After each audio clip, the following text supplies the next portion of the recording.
Et donc à ce moment-là, on s'est dit, mais pourquoi y a-t-il cette insistance sur chaque frère, chaque sœur, chaque nièce, etc., à l'exception d'un seul, Jean-Michel Trogneux. Jean-Michel a été complètement effacé. Et Natacha m'a dit qu'une photo de famille qui était censée avoir Brigitte sur les genoux de sa maman avait été montrée à la presse. Et elle m'a dit, mais regarde bien le petit garçon à gauche de l'image. Ce petit garçon, c'est Jean-Michel Trogneux. Tout simplement par processus d'élimination, c'est Jean-Michel Trogneux. Et ce frère caché, si vous regardez bien vraiment de près, c'est Brigitte Macron. Elle était complètement convaincue de ça. Ok, c'est fascinant, parce que là, c'est aussi quelque chose, encore une fois, je dis à mes auditeurs, c'est juste du bon sens. Moi, je me dis juste, imagine, je suis la première dame de France, je suis Candace, et si quelqu'un vient me voir, et me dit, hé, ton frère, il n'existe pas, hein, ou ta sœur n'existe pas, moi, je vais profiter de cette occasion pour faire une conférence de presse, et je vais me tenir là, à côté de mon frère. Et je vais dire que les théories du complot sont néfastes, et mettre ainsi fin aux rumeurs. Mais certainement, je ne contacterai pas l'équivalent français des services secrets, et je ne leur demanderai pas d'arrêter un journaliste qui travaille sur une histoire.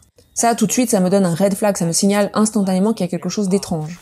Mesdames et messieurs, c'est le moment que nous attendions tous. Je suis si ravie de partager avec vous cette interview avec Xavier Poussard, le journaliste qui a révélé au grand public le scandale Brigitte Macron. À travers une publication, il a fait plusieurs séries dans lesquelles il a collaboré avec Natacha Ray. Vous en entendrez bien évidemment parler, il y a tellement d'éléments qui nous amènent à ce à quoi nous sommes amenés aujourd'hui. Je veux juste que vous sachiez, lorsque je me suis assis avec Xavier à la fin de l'année dernière, jamais dans un milliard d'années je me serais imaginé qu'Emmanuel Macron et Brigitte m'enverraient une lettre légale. Et je crois que c'est parce qu'il savait que cette interview allait avoir lieu et allait être révélée. Et il ne voulait pas que cette série se produise. Et à bien des égards d'ailleurs, cette série n'aurait peut-être pas eu lieu si je n'avais pas creusé davantage dans cette histoire, simplement parce que moi je crois en la liberté d'expression et je crois également en l'information.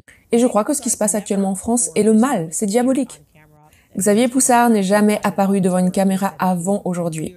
Il a été remarquablement discret sur son travail et il a consacré des années de sa vie à faire face au poids de ce qui se passe. Je décrirais cela comme un gouvernement totalitaire en France qui le poursuivait. Lui et sa famille, il a déraciné sa famille et il a dû déménager en Italie pour s'assurer qu'ils étaient en sécurité et protégés. Et bien sûr, il n'est pas le seul.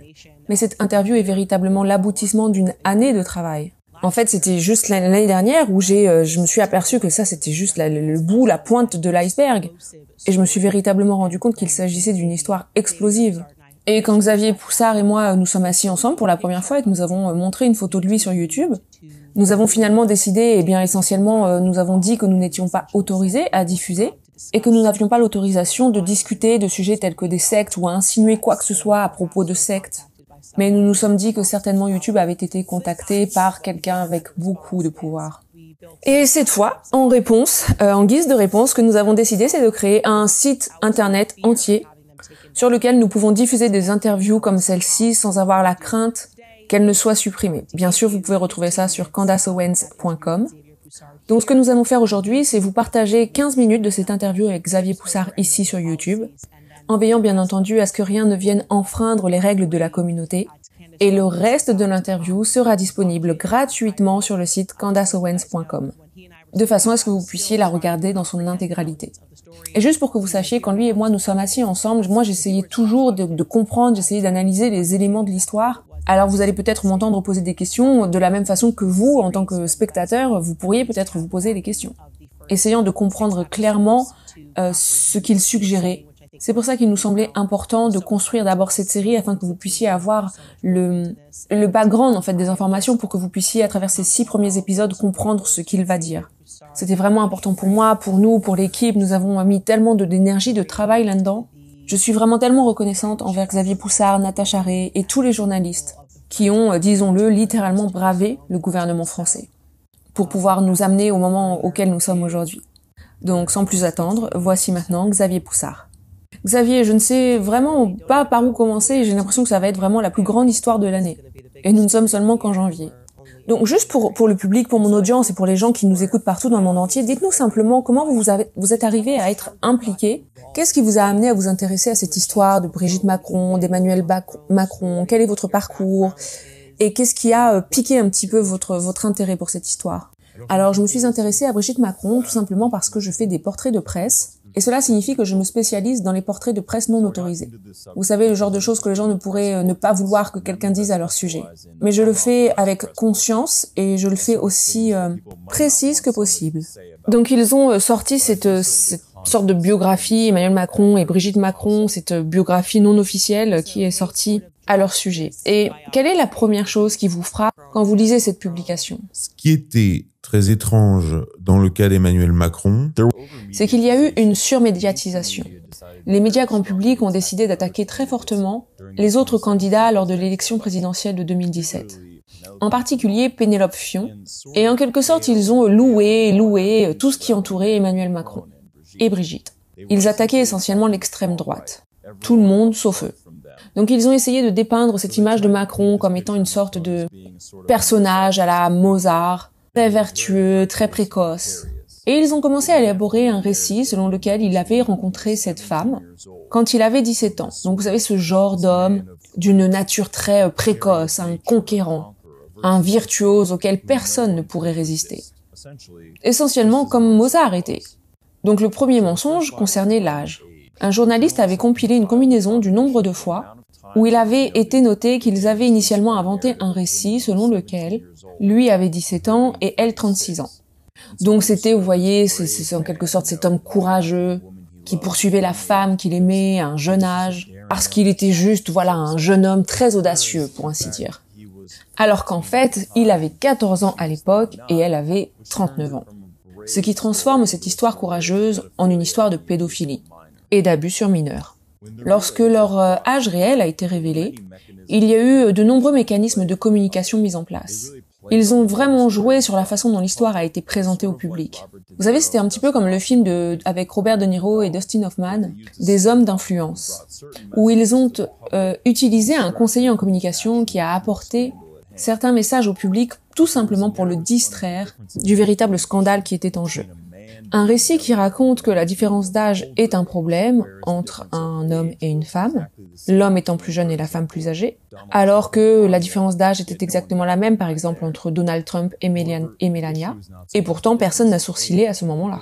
Cependant, le problème n'est pas tellement la différence d'âge, et les gens ont complètement sauté dans le train en marche, si je puis dire, ici, et on dit, mais c'est tellement injuste qu'un homme plus âgé soit avec une femme plus jeune, ça ne pose problème à personne, mais l'inverse devient tout d'un coup scandaleux. Mais ce n'est pas le problème ici. C'est un problème de l'âge qu'avait Macron à l'époque où il avait 14 ans. Donc il s'agit véritablement d'abus sur mineurs, plutôt que juste une simple histoire salace de différence d'âge entre un homme et une femme. Donc en gros, ce que vous dites, c'est que les médias ont essayé de donner une tournure un peu féministe moderne à cette histoire. Quelqu'un se serait donc impliqué et aurait dit « Ok, nous allons prendre l'angle féministe, l'angle sexiste, l'angle misogyne, l'angle de la différence d'âge, et nous dirons « Ah, vous ne remarquez la différence que parce qu'il s'agit d'une vieille femme. » Alors que pourquoi cela serait-il problématique si c'était acceptable pour Donald Trump de sortir avec Melania? C'est une façon très intelligente d'essayer de contourner le problème. Mais vous êtes en train de dire, non, il ne s'agit pas de la question de l'écart d'âge entre les deux. Le problème, c'est qu'Emmanuel Macron n'avait que 14 ans et qu'elle en avait 39. D'ailleurs, ce que je t'expliquais... En fait, Brigitte Macron était à la une de l'Économiste et il y avait cette pression constante de la gauche pour culpabiliser les gens en leur disant que l'idée d'une société patriarcale n'est pas juste. Ils ont un peu essayé de dépeindre Brigitte Macron comme cette poupée Barbie ou cette pin-up au public.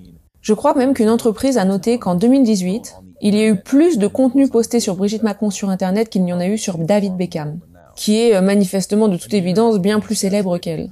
Et Internet est devenu complètement saturé avec ces photos organisées, truquées, retouchées, pour vraiment la faire apparaître attirante, comme une pin-up, en se concentrant toujours sur ses tenues, plutôt que de se concentrer sur ce qui se passait réellement. Les initiés et le pouvoir le savaient bien évidemment, mais les médias ne se sont pas concentrés sur son niveau absolument croissant d'importance dans la politique, qui a été bien plus grand que celui de la plupart des premières dames dans le passé. Et ils ont vu qu'il n'y avait aucune photo d'elle enfant ou mère. Ils n'ont trouvé aucune véritable histoire historique derrière elle. Et au départ, ça partait d'une bonne intention de la part des journalistes. Ils voulaient juste rebondir sur ce récit qui avait été créé. C'est une icône féministe, elle grandit sur la scène politique, racontons son histoire. Mais ils ont échoué à chaque fois. Ils se sont toujours retrouvés face à un mur de briques. Et je voudrais juste vous donner 2 citations de journalistes qui ne sont pas des complotistes. Ce sont vraiment des vrais journalistes. La première, c'est une femme nommée Virginie Lennart. C'est une juive ashkénaze et elle a couvert beaucoup de sujets en ce qui concerne l'Holocauste et d'autres sujets importants et graves de ce type à la télévision française. Elle a dit « J'avais besoin de photos de Brigitte Macron en tant que jeune femme, d'elle avec ses enfants jeunes, pour raconter une histoire, pour montrer un itinéraire en dehors de ceux qui sont estampillés par l'agence Best Image. » Mais ce qui ne ressortait jamais, c'était sur des histoires, des photos, des images de sa vie d'avant. C'est un total blackout. La deuxième journaliste, c'est Sylvie Baumel, qui réalise des portraits dans l'édition française de Vanity Fair.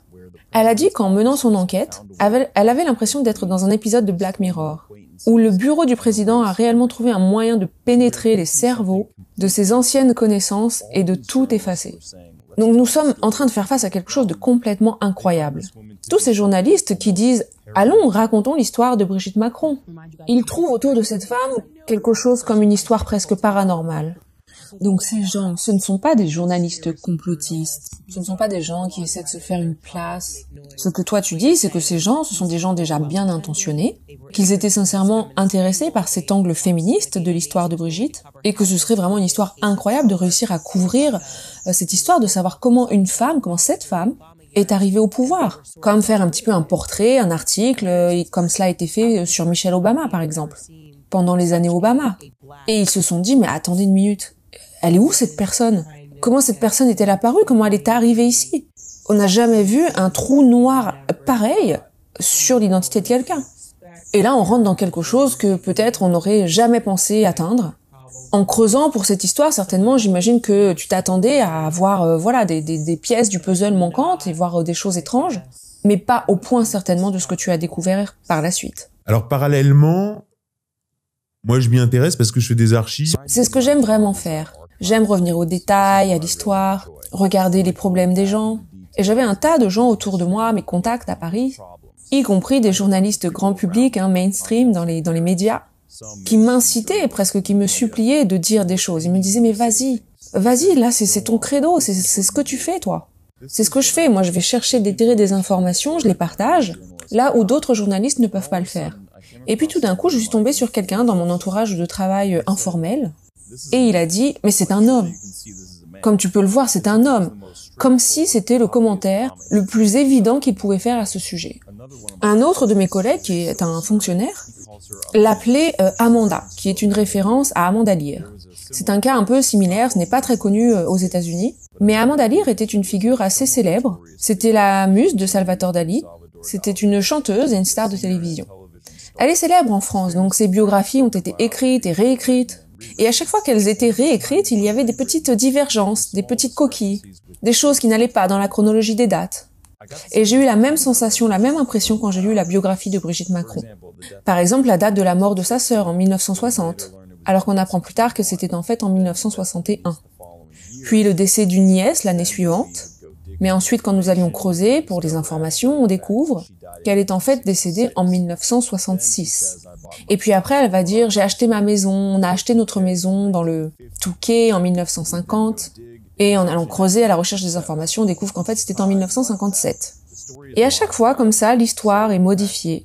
Donc on se dit à nous-mêmes, mais c'est quoi ce truc? Il y avait vraiment cet élément de création de complexité, de confusion, tout simplement afin de cacher l'éléphant dans la pièce. Pour en revenir à l'histoire d'Amanda Lear est née en tant que Alain Tappé, et il est très connu aujourd'hui. En fait, elle a été démasquée parce qu'à un moment de sa vie, elle se faisait appeler Peggy d'Oslo. Elle était en fait la trafiquante de drogue de Mick Jagger. Donc on expérimente, on vit toujours ces comportements très limites, à la limite. Mon point, c'est que cette avenue pour les personnes transsexuelles a été créée déjà bien avant, ça fait longtemps que ça existe. Mais il est aujourd'hui très dangereux de s'y plonger. Parce que vous courez tout simplement le risque d'être qualifié de fou. C'est qui ce gars qui prétend connaître les choses? C'est quoi cette absurdité? C'est un fou? Est-ce qu'il est fou? Donc moi j'étais confrontée à ce risque. Alors j'ai commencé à parler de ce sujet à mon réseau un peu plus large. J'ai commencé à aller voir tous ceux que je connaissais pour essayer de comprendre ce qui était en train de se passer. Parce que je savais qu'il y avait une histoire là derrière, et je voulais vraiment y aller à fond, je voulais creuser dans cette histoire. Mais les Français, dans l'ensemble, ne se rendent pas vraiment compte de ce qui se passe, de ce qui est en jeu. C'est pas vraiment sur leur radar. Ils ne sont pas tout à fait conscients de l'ampleur de la situation. Et puis tout d'un coup, j'obtiens le numéro de téléphone de cette fille qui s'appelle Natasha Ray. C'est juste une citoyenne normale, ce n'est pas une journaliste. Et elle prétend pouvoir prouver que Brigitte Macron serait un homme. Alors on commence à échanger des idées et à travailler ensemble pendant 1 mois. Et était-ce la première fois où tu as été présenté, introduit à la personne qui s'appelle Jean-Michel Trogneux? Parce qu'avant ça, il n'y avait pratiquement aucune photo de Brigitte Macron pendant un laps de temps de presque 30 ans, de sa vie à elle ou lui. Est-ce que c'est Natacha qui vous a présenté, introduit au nom de Jean-Michel Trogneux? Alors, c'est quelque chose d'intéressant. J'avais identifié ce nom dans les archives des documents trouvés, dans les tribunaux de commerce. J'ai commandé beaucoup de documents aux tribunaux de commerce, appelés l'INPI, pour retracer les entreprises. Je m'intéressais aux Trogneux et j'ai vu ce nom apparaître, qui n'apparaissait pourtant pas dans les biographies. Et j'ai réalisé qu'Emmanuel Macron ne se vendait pas très bien au public en tant que personnalité.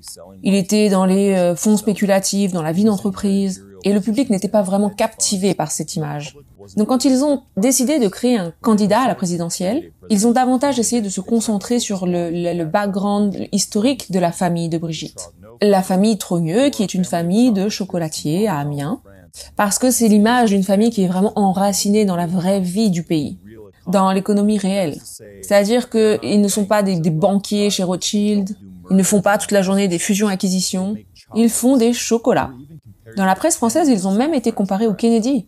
Et donc à ce moment-là, on s'est dit, mais pourquoi y a-t-il cette insistance sur chaque frère, chaque sœur, chaque nièce, etc., à l'exception d'un seul, Jean-Michel Trogneux. Jean-Michel a été complètement effacé. Et Natacha m'a dit qu'une photo de famille qui était censée avoir Brigitte sur les genoux de sa maman avait été montrée à la presse. Et elle m'a dit, mais regarde bien le petit garçon à gauche de l'image. Ce petit garçon, c'est Jean-Michel Trogneux. Tout simplement par processus d'élimination, c'est Jean-Michel Trogneux. Et ce frère caché, si vous regardez bien vraiment de près, c'est Brigitte Macron. Elle était complètement convaincue de ça. Et moi, je me dis, c'est interpellant quand même. Ça vaut la peine de s'interroger et de vérifier. Donc, aux États-Unis, nous avons une expression on dit le chien qui n'aboie pas. Donc c'est assez intéressant. Ici, en fait, c'est le chien qui n'aboie pas. Il y a toutes les informations qui circulent sur les membres de la famille, et vous vous apercevez qu'il n'y a aucune information sur ce membre de la famille en particulier. Et cette photo que nous avons vue de la famille à Amiens, moi je me souviens de la première fois où j'ai vu cette photo, parce que c'est la photo qui a fait que je m'intéresse à cette histoire. Pour moi, c'était juste une question de bon sens. J'ai juste regardé la photo et le Daily Mail essayait de me dire que la petite fille sur les genoux était Brigitte. Et moi, j'ai juste regardé, donc toute la photo, j'ai regardé sur la gauche. Non, excusez-moi, moi j'ai 2 yeux et de toute évidence, je ne sais même pas quelle est la théorie de cette histoire. Mais là, à gauche, c'est clairement elle, c'est Brigitte. Un visage très distinctif, vous ne pouvez pas vous tromper.